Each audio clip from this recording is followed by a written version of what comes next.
वन्देऽहं श्रीगुरः श्रीयुतपदकमलं श्रीगुरून् वैष्णवंश श्रीरूपं साग्रजातं सहगणरघुनाथान्वितं तं सजीवं साद्वैतं सावधूतं परिजनसहितं श्रीकृष्णचैतन्यदेवं श्रीराधाकृष्णपादान् सहगण ललिता श्रीविशाखान्वितांश्च।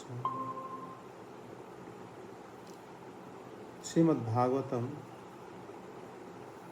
तृतीय स्कंद द्वितीय अध्याय श्लोक संख्या 11। प्रदर्शत्याप्ता पसामवितृप्तदृशाङ्गणाम् आदायान्तरध्याद्यस्तु स्वबिम्बं लोकलोचनम् यन्मर्त्यलीलोपैकं स्वयोगमायाबलं दर्शयता गृहीतं विस्मापनं स्वस्य च सौभागार्धे परं पदं भूषणाङ्गम्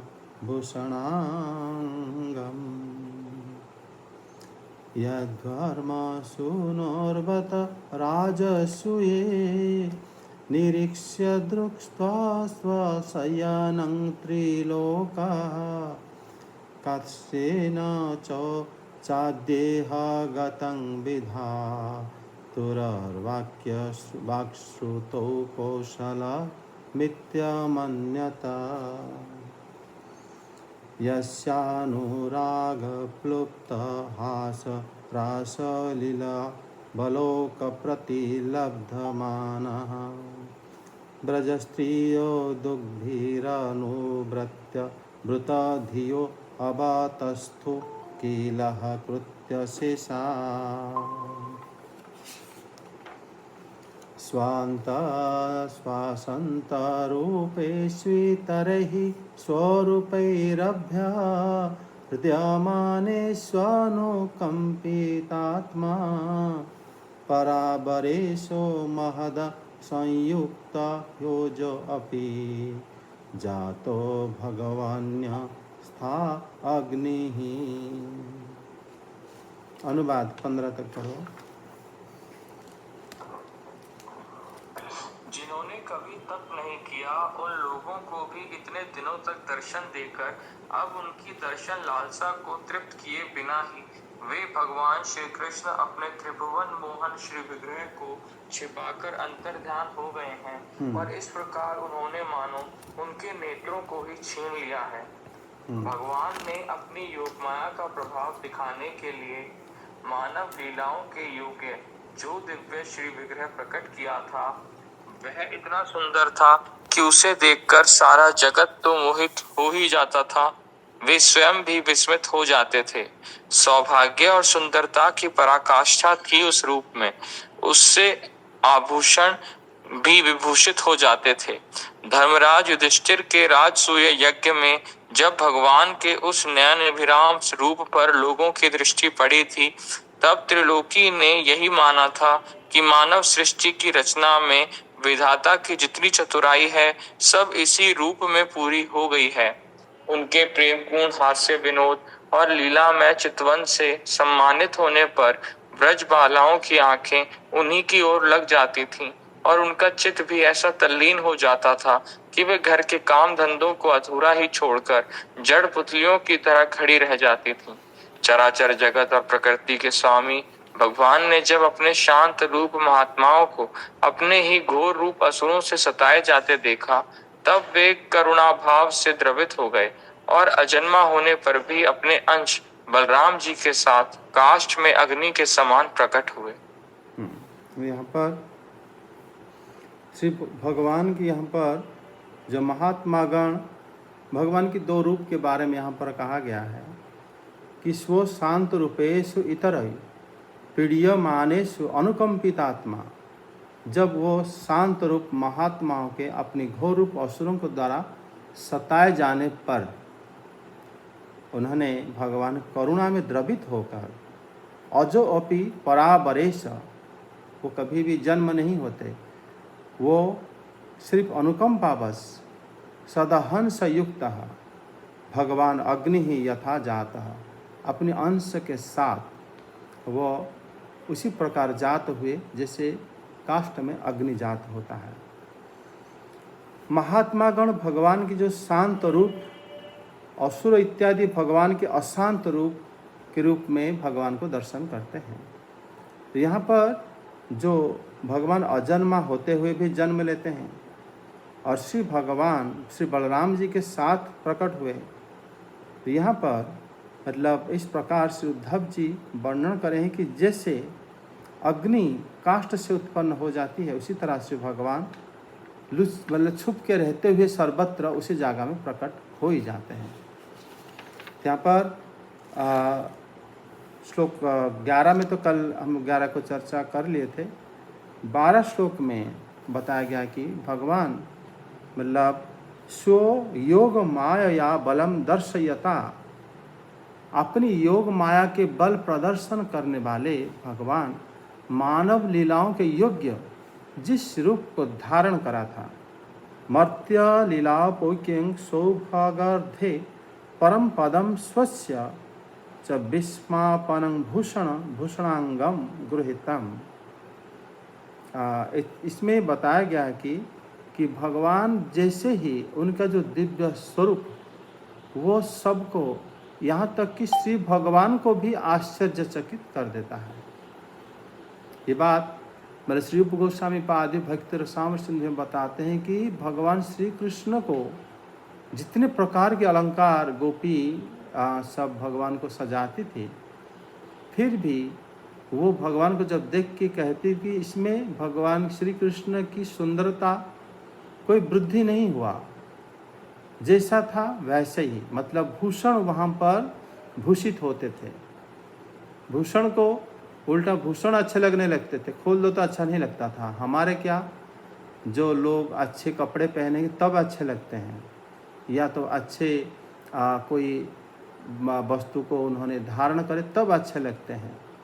लेकिन श्री हरि को जब कोई भी अच्छे वस्तु धारण करा दो फिर भी उनका सुंदरता वृद्धि नहीं होता, उससे जैसे सुंदर देखते हैं वैसे ही सुंदर दिखते हैं। तो 11 श्लोक में जो बताया गया था कि भगवान अपने ये जो लोग तपस्या नहीं करे थे तब भी उनको दर्शन कराते थे, और वो मतलब संसार के रूपी नेत्र से ऐसे मतलब वो स्वरूप धारण करे थे, फिर वो उसी स्वरूप को तिरोहित कर दिए थे भगवान, उसको मतलब सबके दृष्टि से ओझल कर दिए थे।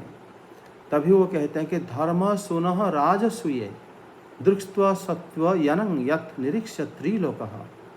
त्रिलोक के सारे लोग, त्रिलोक में समस्त सभी लोग जब श्री भगवान के दिव्य स्वरूप को दर्शन करे थे, भगवान के शरीर की रचना मतलब ऐसा दिख रहा था कि यत विधातु और वाक्सुतौ कौशलम इह कार्सेन गतम, कि श्री भगवान की जो रूप में जैसे कहा जाता था कि विधाता की संपूर्ण निपुणता समाप्त हो गई हो, ऐसे श्री उद्धव जी ने तथा त्रिलोक की सब लोग ने दर्शन करें। मतलब यद्यपि श्री भगवान की दिव्य विग्रह ब्रह्मा जी के द्वारा सृष्ट नहीं है, फिर इसी श्लोक में संसार की जो दृष्टि थी उसी को कहा गया है। सीधे समय बात यह है कि उद्धव जी जो वर्णन करे हैं कि इस प्रकार जो भगवान की जो स्वरूप है, ब्रह्मा जी की विधातु और वाक्सुतौ कौशलम, विधाता की समस्त कौशल जैसे इसी पर पूर्ण हो चुकी है, पूर्ण हुआ है। यहाँ विधाता को हम लोग साधारणतः ब्रह्मा जी को बोलते हैं विधाता, क्योंकि सीधे समय बात कहते हैं कि तन मूर्ते विधातु सूर्यत्व अभाव अपि लोक दृष्टि रिय मुक्ता, कि ये भगवान श्री कृष्ण की जो विग्रह ब्रह्मा जी के द्वारा सृष्ट नहीं है, लेकिन लोक दृष्टि से ये बताया गया है कि ये भगवान की जो विग्रह सबसे विधाता की सृष्टि से सबसे सुंदर थी। लेकिन ये सृष्टि भगवान ब्रह्मा जी भगवान के स्वरूप को नहीं बनाए थे, ये बात स्वामीपाद बताते हैं। और यहाँ पर श्री उद्धव जी के भाव को वो भी वर्णन करें कि उद्धव जी कह रहे हैं कि इस सारे जितने भी स्वरूप है, श्री कृष्ण की स्वरूप सबसे श्रेष्ठ है। और कहते हैं विधाता का जैसे सबसे पूर्ण अगर कोई है सृष्ट, तो वो श्री कृष्ण के स्वरूप में समाहित हुआ था जैसे लग रहा है। श्री भगवान की जो हास्य विनोद लीला पूर्वक अवलोकन के द्वारा सम्मान प्राप्त ब्रज नारियों की आँखें तथा वृद्धि जाते हुए भगवान में लग जाती थी। उनकी आँखें तथा उनकी बुद्धि भगवान में लग जाती थी और घर के सारे कार्य भूल कर श्री भगवान को ही देखती रह जाती थी। मतलब वहाँ पर ब्रज में वो तो योग माया द्वारा ही लीला संगठित होता था, तो उनकी घर कार्य भी योग माया पूरा कर देती थी। लेकिन ये लोग उसको छोड़ के भूल जाते थे, श्री कृष्ण को दर्शन करते हुए सब कुछ भूल जाते थे। ये जो स्वरूप है, ये लीला मतलब दसम स्कंद में ये इस बारे में अधिक चर्चा करेंगे। तो यहाँ पर ब्रजवालाओं की जो आँखें उनके भगवान श्री कृष्ण के रूप में ऐसे लग जाती थी, कान ऐसे लग जाते थे कि वो सब कुछ भूल जाते थे भगवान के लीला में। और अपने शांत स्वरूप महात्माओं के अपने ही घोर रूप असुरों के द्वारा सताए जाने पर वो अजन्मा होते हुए भी आविर्भाव होते हैं।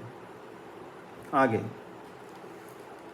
मां खेदायते तदा जस्य जन्म विडम्बनं यद सूरदेव गेहे ब्रजे सवासो हरिभयादिव स्वयं पुराद्भया व्यवापसिद्य दनन्तवीर्यः दुनोति चेतः स्मरतो मम्मेत द्यदाह पदावदिवन्दो पित्रो तदाम्बकंसादुरु संकेतानां प्रतिदन्तं नो कृतनिष्कृतीनां को वामुष्याङ्घ्रि सरोजरेणो विस्मर्तुमीप्सित पुमन्विजिघ्रन्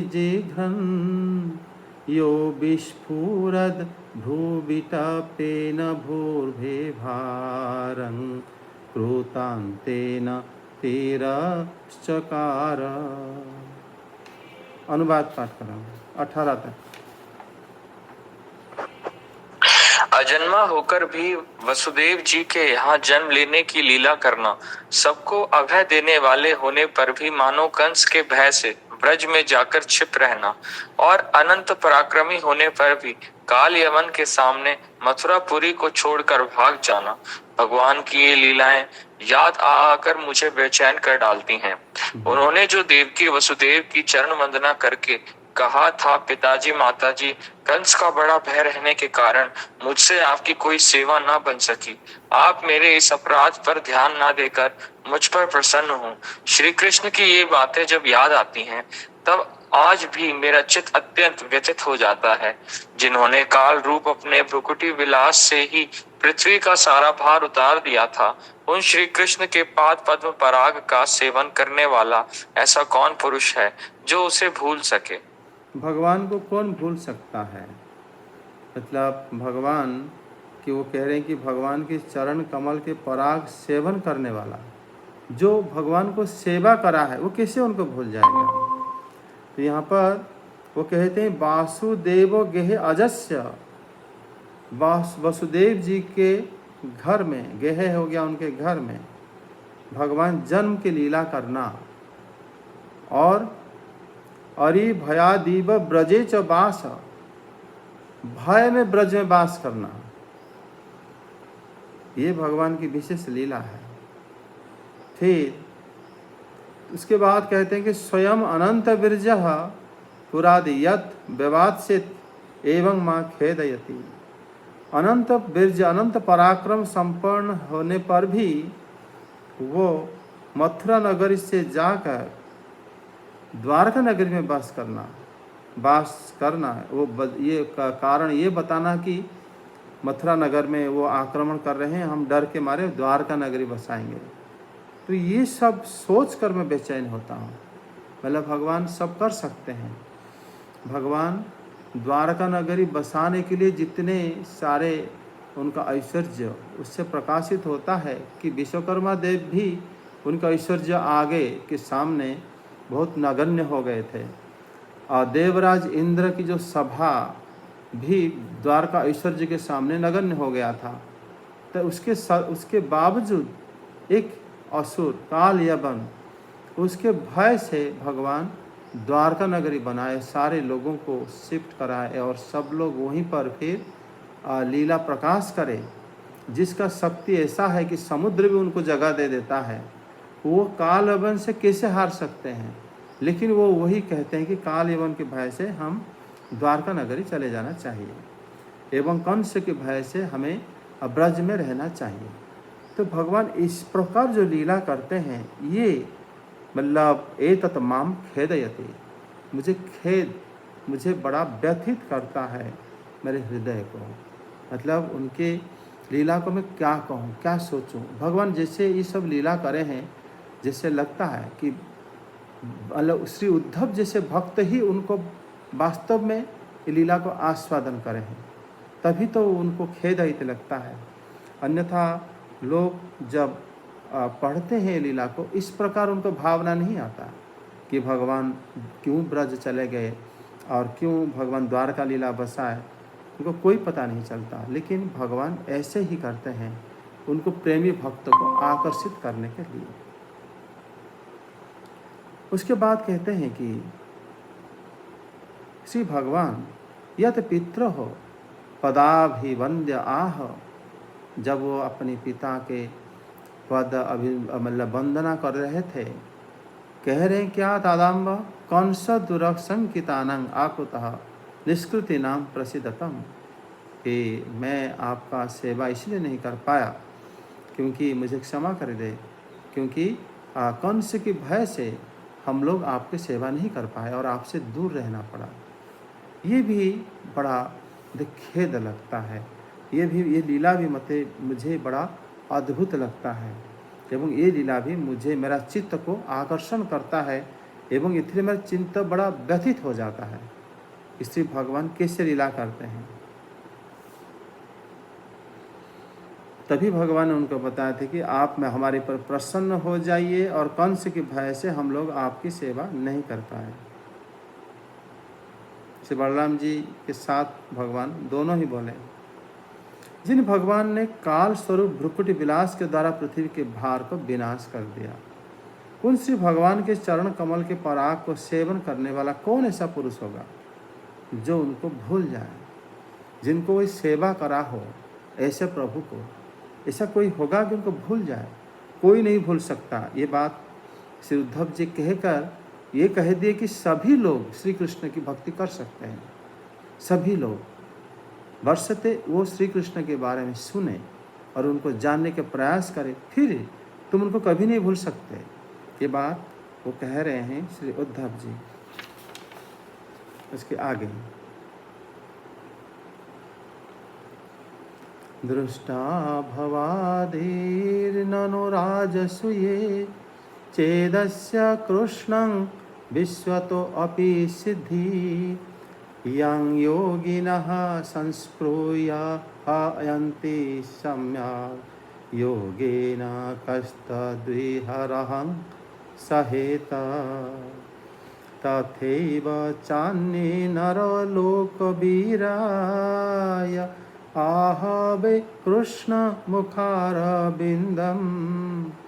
नैत्रैहि पिबन्तो नयनाभिरामं पार्थाश्रपुतः पदमापुरस्य सोऽयं त्वस्याम्यतिशयस्त्रशिशत्रधीशः स्वराज्यलक्ष्म्याप्त समस्तकामः बलिं हरदिशीललोकपालैः किरीटकोट्यलितपादपीठ ततस्य कैकर्ण्यमलङ्घृता नो भृगलापयत् पत्यंग यदुग्रसेनं तिष्ठन्निषणं परमेष्टिधीशे न्यबोधाय देव निधारयेति। अनुवाद 19 से 22।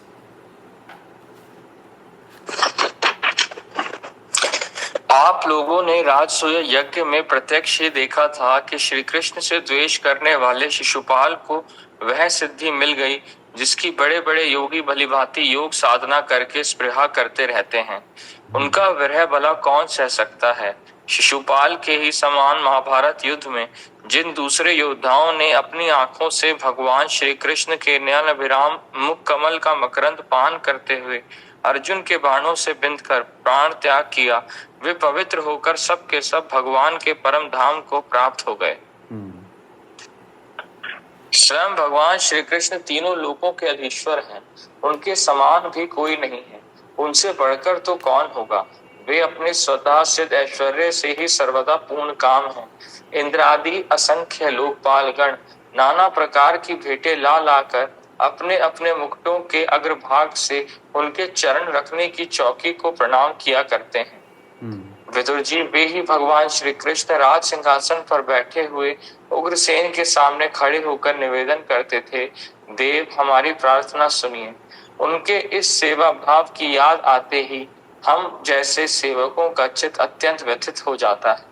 मतलब यहाँ पर श्री उद्धव जी कह रहे हैं कि भगवान जो है ऐसे हैं कि उनका ऐश्वर्य स्वयं संपन्न होते हैं और वो भगवान के समान कोई नहीं है, उनसे बढ़कर कोई हो भी कैसे सकता है। इसके बावजूद जब वो अपने आसन से उठकर उग्रसेन जी के सामने कहते हैं कि महाराज हमारी प्रार्थना सुने, ये सेवा भाव को जब वो याद करते हैं भगवत भक्तों को, तो हमारे जैसे भक्तों को कितना कष्ट होता है। तो ये मतलब ये सेवक हैं श्री उद्धव जी, इसीलिए वो कहते हैं हम जिनको सेवा कर रहे हैं वो किसी और को सेवा करने के लिए भगवान जब खड़े हो जाते हैं तो हमारे जैसे सेवकों को कितना कष्ट होता है। ये सब वास्तव में कष्ट नहीं, ये सब भगवान के स्मरण में उद्धव जी को जो दिव्य आनंद की अनुभूति हो रहा है उसी को व्यक्त कर रहे हैं, उसके अंदर ही सारे रस आ ही जाता है। ये कष्ट होते हुए भी ये उनको भगवान के स्मरण देकर उनको आनंद प्रदान कर रहा है। जैसे हम लोग रामायण में जब सुनते हैं भगवान की वनवास, हम दुखी हो के रोने पर भी वो हमें आनंद प्रदान करता है, वो रस वो दुख रस नहीं होता। उसी प्रकार से उद्धव जी श्री भगवान के लीला में इतना तल्लीन है। तो ये भी कह रहे हैं कि महाभारत युद्ध में जितने भी वीर मतलब अर्जुन जी के अस्त्र द्वारा मृत्यु को प्राप्त हुए थे, सब लोग परम पवित्र हो गए, क्योंकि वो अपने नेत्रों में श्री कृष्ण की मुखारविंद को दर्शन कर रहे थे। तो ये भी श्री उद्धव जी जब श्री भगवान के नित्य धाम में उनको दर्शन करते हुए आके आंखें खोल के बोल रहे हैं, उन्होंने स्वयं दर्शन करे हैं कि ये लोग सारे लोग महाभारत युद्ध में ये तो सब भगवान के पास हैं। तो ये उद्धव जी की और बात ये बता रहे हैं कि शिशुपाल जैसे मुक्त हुआ उसी तरह मुक्त तो आप लोग देखे होंगे कि योगी जन भी अपनी योग साधना द्वारा ऐसे कामना करते हैं, लेकिन इस तरह गति उनको मिलना भी बड़ा दुर्लभ है। किंतु देखो शिशुपाल राजसूय यज्ञ में जो कि भगवान से द्वेष करते थे फिर भी उनको वही गति मिला। तो ऐसे प्रभु को मैं क्या बताऊं। और भगवान को लीला में श्री उद्धव जी इतना तल्लीन होते हैं कि उनका वर्णन में ही हर एक श्लोक में जैसे लगता है कि वो भगवान के प्रति किस प्रकार भक्ति भाव रखते थे। अहो बकीयं स्तनकालकुटं जिह्वासया अपाय यदप्यसाध्वी लेभे गतिं धात्रोचितां ततो अन्यं कं वा दयालुं शरणं व्रजेम। मन्ये असुरान् भागवतं त्रयोधीशारम्भ मार्गभिर्निर्विष्टितचितम् ये संयोगे अचक्ष्यत तार्क्ष्यपुत्रं मांसेषु न ध्यायुधामा अतान्तम् वासुदेवस्य देवक्यां जातो भोजेन्द्रबन्धने चिकीर्षु भगवान् स्याश्रमजेनाभिव्याचितः ततो नन्दव्रजमितः पित्रा कंसाद्विभ्यता एकादशः समास्तत्र रूढार्ची सबलो अवसत् परितो वत्सर्पैर्वत्यां क्षाश्चारयन्व हरद्युः यमुना पवने कुञ्जद्विजसङ्कुलिलालिताङ्घ्र्ये अनुवाद 27 तक पढ़ो।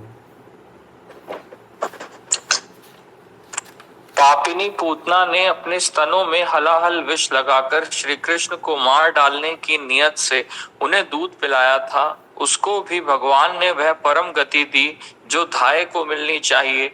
उन भगवान श्री कृष्ण के अतिरिक्त और कौन दयालु है जिसकी शरण ग्रहण करे। मैं असुरों को भी भगवान का भक्त समझता हूँ, क्योंकि वैर भाव जनित क्रोध के कारण उनका चित्त सदा श्री कृष्ण में लगा रहता था और उन्हें रणभूमि में सुदर्शन चक्रधारी भगवान को कंधे पर चढ़ाकर झपटते हुए गरुण जी के दर्शन हुआ करते थे। ब्रह्मा जी की प्रार्थना से पृथ्वी का भार उतारकर उसे सुखी करने के लिए कंस के कारागार में वसुदेव देवकी के यहाँ भगवान ने अवतार लिया था।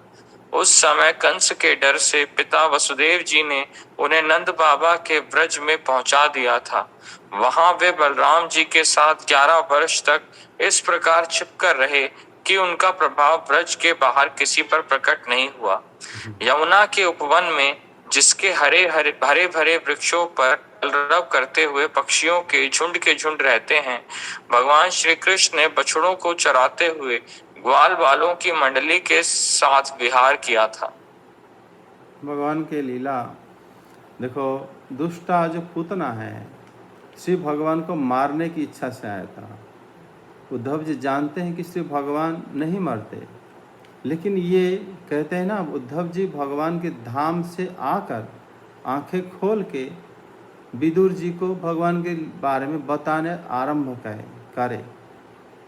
वो कह रहे हैं कि उनको जो पूतना है वो मारने आई थी और जो नहीं मरते उनको मारने आई थी।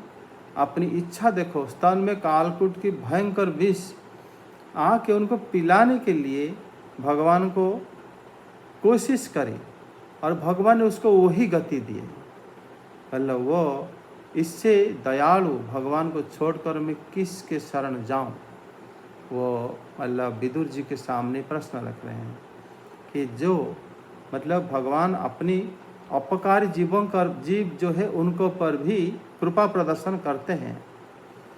पूतना जिस प्रकार चेष्टा करा उसको जो गति माता यशोदा को प्राप्त मिलना चाहिए, वो पूतना विष पान करके वही गति प्राप्त करा। ऐसे भगवान छोड़कर कौन और दूसरों की सेवा करेगा। ये बात मतलब श्री उद्धव जी कह रहे हैं कि दयालु अपने पर जो मतलब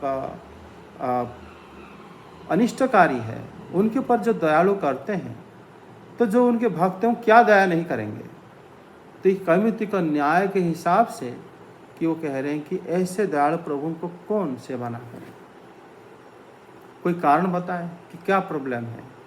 तो वो उन्होंने श्री उद्धव जी को मतलब श्री उद्धव जी ने विदुर जी को ही बता रहे हैं कि अहं असुरान भगवतान मन्ये।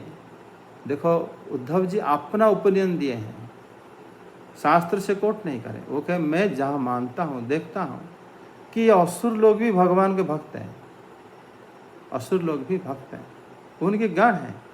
क्यों उसका कारण भी बताए हैं, क्योंकि वैर भाव के कारण उनका चित्त श्री भगवान में लगा रहता है। चित्त को लगा रखना भगवान के प्रति कितनी बड़ी बात है। और उन सबों को सुदर्शन चक्रधारी भगवान श्री कृष्ण को अपने कंधे पर चढ़ाकर आक्रमण करते हुए गरुड़ जी का दर्शन हुआ करता था। वो लोग गरुड़ जी को देखते थे। ये बात उद्धव जी कह रहे हैं कि वो गरुड़ जी को देखते थे। तार्क्ष्य पुत्र आचक्षतः, वो भगवान को देखते थे, पहले गरुड़ जी को देखते थे। गरुड़ जी को देखना भी, जो महर्षि कश्यप के पुत्र है गरुड़ जी, जिनके कंधे पर श्री कृष्ण युद्ध के लिए आते हैं, भगवान की इन सब पर जो कृपा बड़ा ही उचित है। और इसको श्री उद्धव जी कह रहे हैं कि वो लोग को भक्त क्यों ना माने, क्या कमी है। वो भगवान को हमेशा चिंता भी करते हैं और गरुड़ जी का दर्शन भी करते हैं। जिनको साधारण भक्त भगवान श्री गरुड़ के साथ उनको दर्शन करना बड़ा दुर्लभ, लेकिन ये असुर लोग करते हैं, तो उनको हम भक्त क्यों ना माने। किस कारण उनको कहेंगे कि ये कम है भक्तों से। उनका गति भी वही होता है जो भक्तों की गति होता है। फिर उद्धव जी आगे कह रहे हैं, श्री ब्रह्मा जी का अजेत अभियाचिता अभ्यसम चकिर्षु हो, पृथ्वी के भार उतारने के लिए वो क्या करे ना, कंस की भोजेंद्र बंधन है, भोजराज के बंधन मतलब कारागृह में वासुदेव से देवक्यांग जाता, और वो उनके पुत्र के रूप में अवतार ग्रहण किए।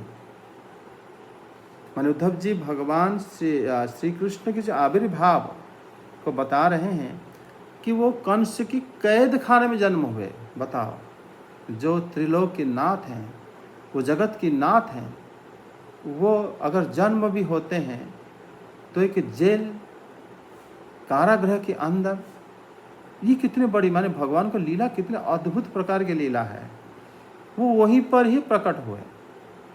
फिर ततः ईत कंसा द्विभतः पित्रा नंद ब्रजम गतः, उसके बाद वो भयभीत होकर नंद ब्रज को गए।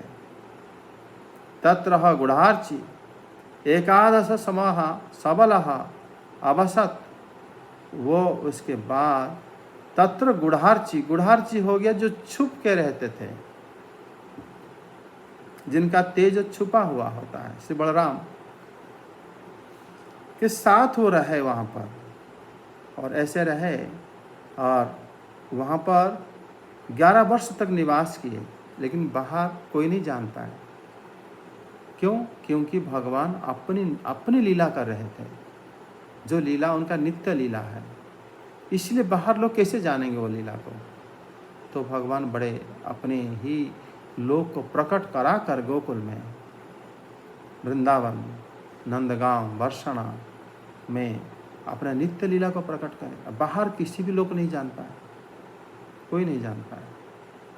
इसी बात को उद्धव जी यहाँ पर कह रहे हैं कि तत्र वत्सपैहि परितः विभु वत्साद सरयन, स्वयं भगवान श्री विभु वो क्या करते थे ना, बछड़ों को चराते थे। श्री भगवान बछड़ों को चराते हुए क्या करते थे ना, कलरव करने वाले पक्षियों से व्याप्त वृक्षों वाले यमुना के उपवन में विहार करते थे। मतलब श्री भगवान इस प्रकार लीला करते थे। ये बात श्री उद्धव जी बता रहे हैं कि लीला कितनी अद्भुत है भगवान की। आगे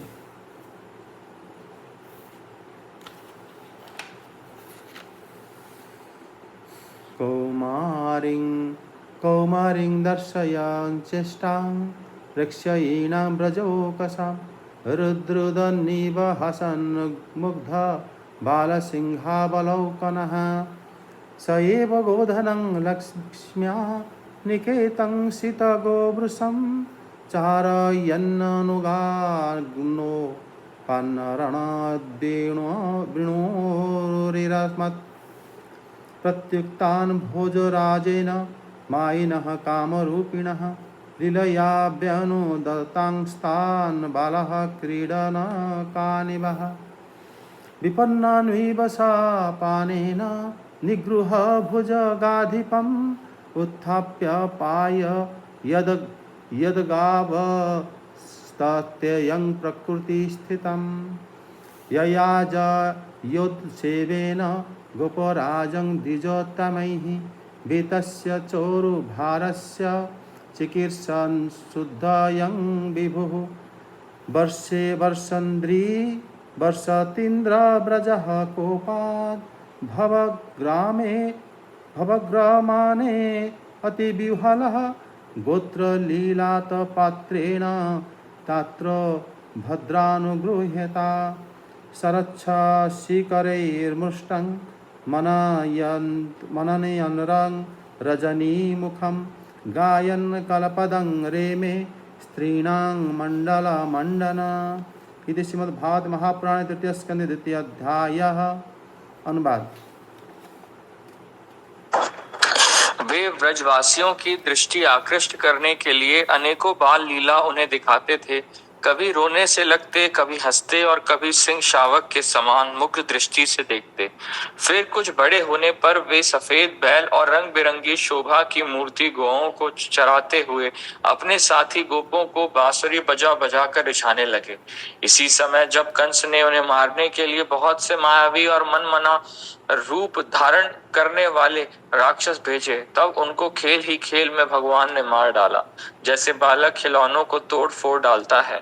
कालिया नाग का दमन करके विष मिला हुआ जल पीने से मरे हुए ग्वाल बालों और गौओं को जीवित कर उन्हें कालिया दह का निर्दोष जल पीने की सुविधा कर दी।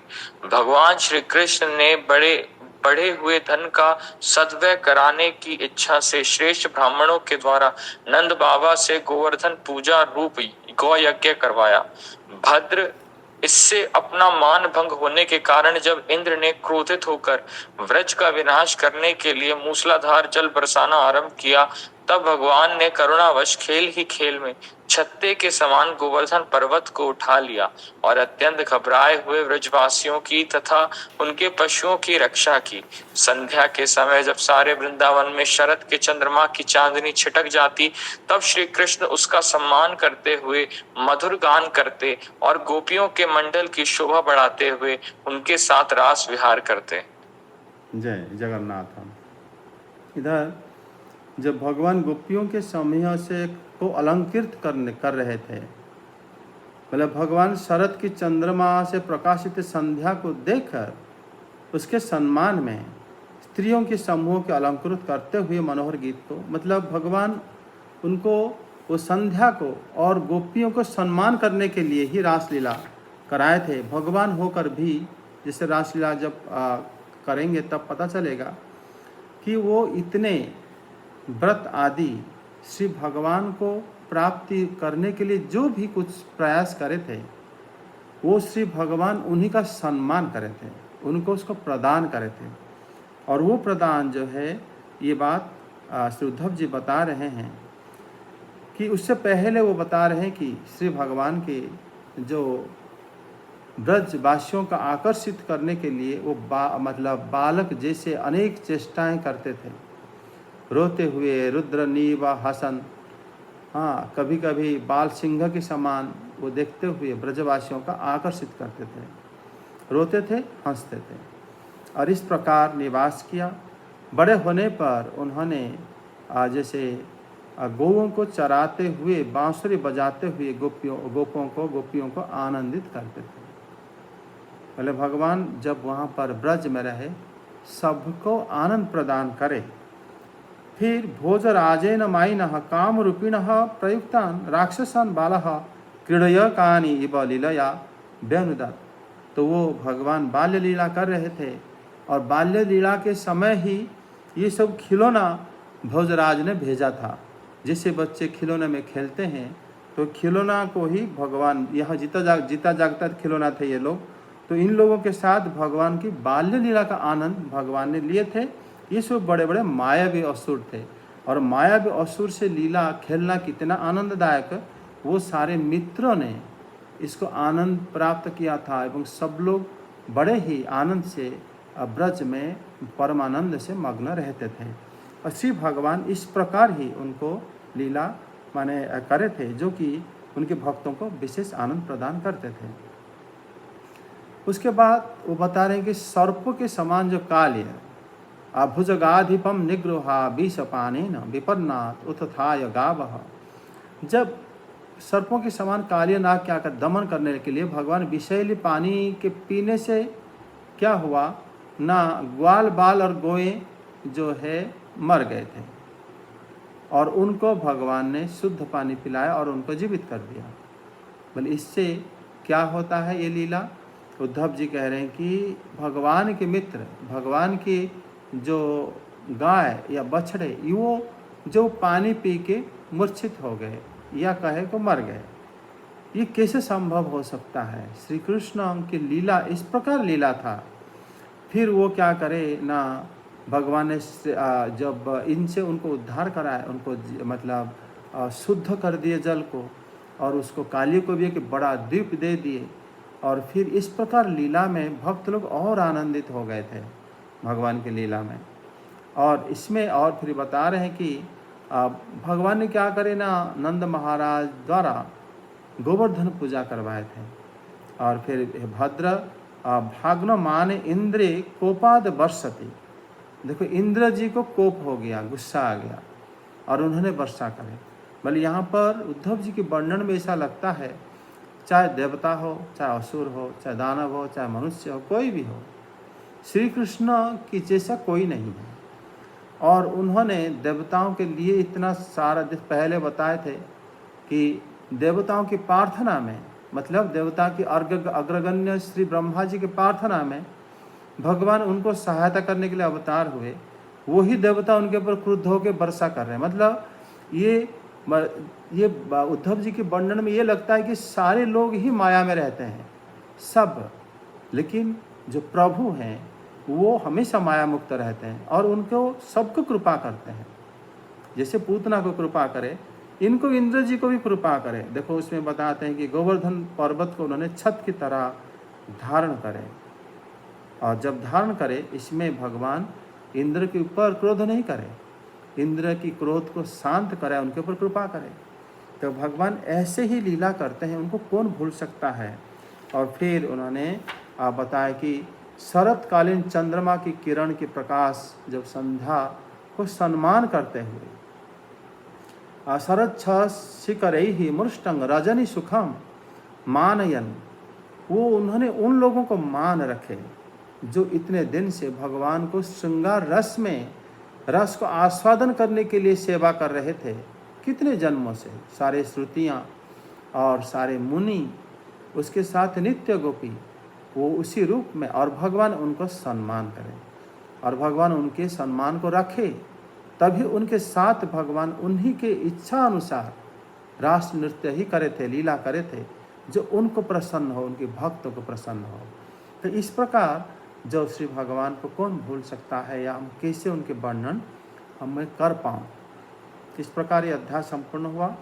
हम आगे फिर तृतीय अध्याय आरंभ करेंगे। जय जगन्नाथ, जय श्री भागवत की जय।